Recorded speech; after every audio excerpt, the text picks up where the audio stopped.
सुखावसाने इदमेव सारं दुःखावसाने इदमेव गेयम् देहावसाने इदमेव जाप्यम् गोविंद दामोदर माधवेति।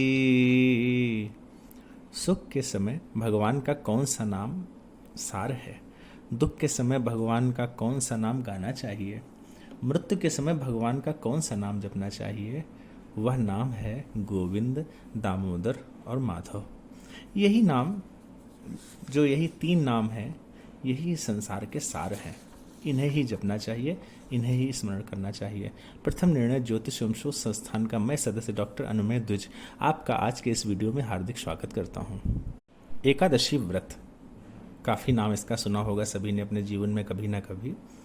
एकादशी व्रत के बारे में चर्चा करने से पहले आइए हम एक छोटी सी चर्चा करते हैं तिथि, इंग्लिश में डेट्स बोलते हैं। पृथ्वी से अनंत आकाश जब हम देखते हैं तो उसमें रात में हमको बहुत सारे तारे जो है टिमटिमाते हुए दिखाई देते हैं, जिनको हमारी जो वैज्ञानिक भाषा है उसमें नक्षत्र बोलते हैं। असीम आकाश हमको दिखाई देता है। इसी में हमारा सौरमंडल है। जैसे बहुत सारे तारे आपको दिखाई देते हैं, इसी प्रकार से सूर्य भी एक तारा है। हम पृथ्वी पर जिस भी स्थान पर रहते हैं वहाँ से हमारा सूर्य दिखाई देता है, और चंद्रमा हमें दिखाई नहीं देता है दिन के कारण, लेकिन रात्रि में दिखाई देता है। दोनों में 12 डिग्री का अंतर होता है चालों में, और उसी अंतर को हम तिथि बोलते हैं। उसी में हमारा जीवन चलता है। ईश्वर की यही महिमा है और ईश्वर ने इसे ऐसे ही बनाया है। एक श्लोक आया है, रवि चंद्र अंतरो सा तिथि। सूर्य और चंद्रमा के बीच में जो अंशात्मक अंतर है उसी को हम लोग तिथि बोलते हैं। तिथियां कुल 15 होती हैं, प्रतिपदा से लेकर के पूर्णिमा तक। एक महीने में 30 दिन लगभग होते हैं। उसमें 15 दिन जो प्रारंभ के होते हैं उनको कृष्ण पक्ष बोलते हैं, और जो 15 दिन बाद के होते हैं उनको शुक्ल पक्ष बोलते हैं। जो 15 दिन प्रारंभ के होते हैं उसमें प्रतिपदा से लेकर के पूर्णिमा तक चंद्रमा जो है वो घटता घटता घटता घटता अमावस्या में आकर विलुप्त हो जाता है।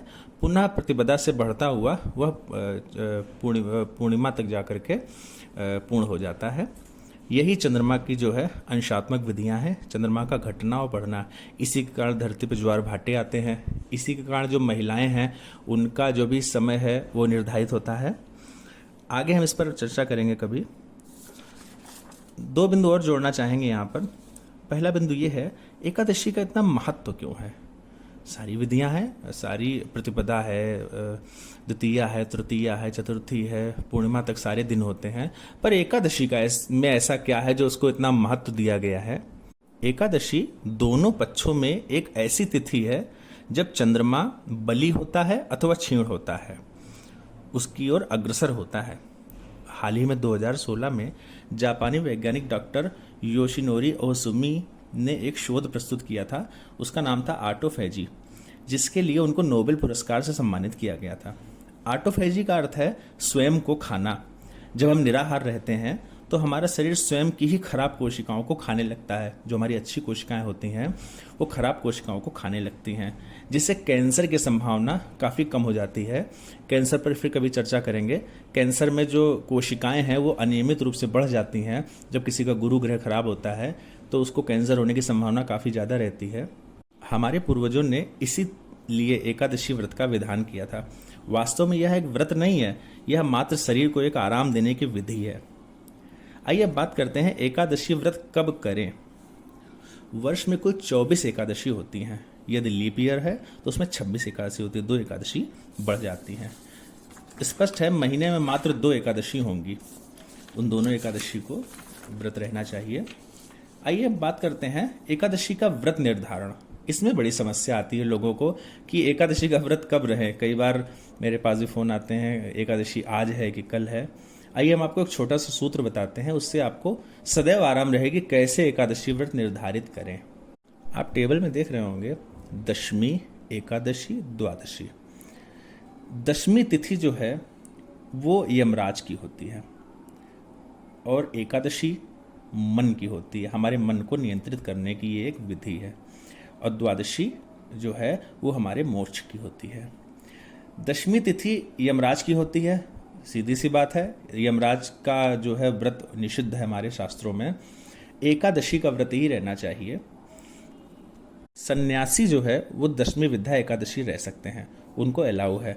पर जो गृहस्थ हैं उन्हें दशमी से जुड़ा हुआ एकादशी का व्रत अलाउ नहीं है। एक छोटा सा सूत्र है, हम आपको बताएंगे।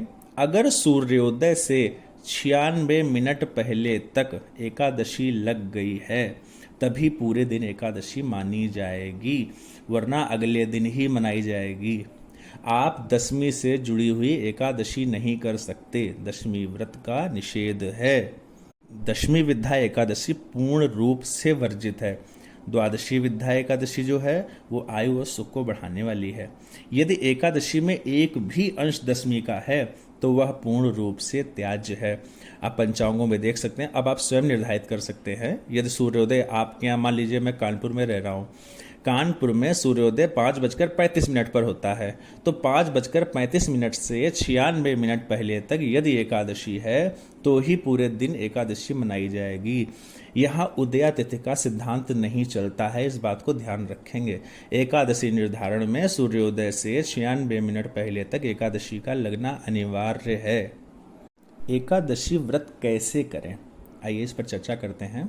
एकादशी व्रत की तैयारी दशमी को ही प्रारंभ कर देनी चाहिए। शुद्ध मन से भगवान श्री हरि का ध्यान करते हुए दशमी तिथि को ही अन्न अर्थात चावल है, गेहूं है, दाल है, इसका त्याग कर देना चाहिए। एकादशी के दिन सुबह ब्रह्म मुहूर्त में उठना चाहिए, स्नान करना चाहिए और भगवान शालिग्राम का विधिवत पूजन करके पंचोपचार पूजन करना चाहिए। यहाँ पर एकादशी का जो है शालिग्राम का स्तोत्र है वह मैं लगा दूंगा टैग में, आप पढ़ लीजिएगा उसको, उसका पाठ जरूर करना चाहिए। फिर गजेंद्र मोक्ष का पाठ करना चाहिए अपने पूर्वजों की शांति के लिए। पूरे दिन भगवान का स्मरण करते हुए द्वादशी को व्रत का विसर्जन करना चाहिए। इसको पारण भी बोलते हैं। द्वादशी को आप पारण कर सकते हैं और उसी दिन करना भी चाहिए। और सबसे महत्वपूर्ण बात यह है, एकादशी को जो आपने भोजन नहीं किया है पूरे दिन, उसे अगले दिन किसी को दान करना है। किसी भी ऐसे व्यक्ति को जिसको इस चीज़ की आवश्यकता है, उसी को ही दान करना है। एकादशी व्रत कौन कर सकता है, आइए इस पर चर्चा करते हैं। बच्चों व बूढ़ों को छोड़कर सभी इस व्रत को कर सकते हैं। यदि हो सके तो उस दिन घर में अन्न ना बनाएं। यदि व्रत नहीं भी रह रहे हैं तो एकादशी को अन्न का तो परित्याग कर ही देना चाहिए एक दिन के लिए। जो व्यक्ति मोक्ष चाहता है उसको यह व्रत अवश्य करना चाहिए, अवश्य ही करना चाहिए। आइए आगे बात करते हैं एकादशी व्रत क्यों करें। अष्टांग हृदय में भोजन करने की एक आयुर्वेदिक घड़ी बनाई गई है। अष्टांग हृदय एक आयुर्वेद का बहुत महत्वपूर्ण ग्रंथ है। उसमें सूर्य को लेकर के कुछ बातें की गई हैं, आइए हम लोग चर्चा करते हैं।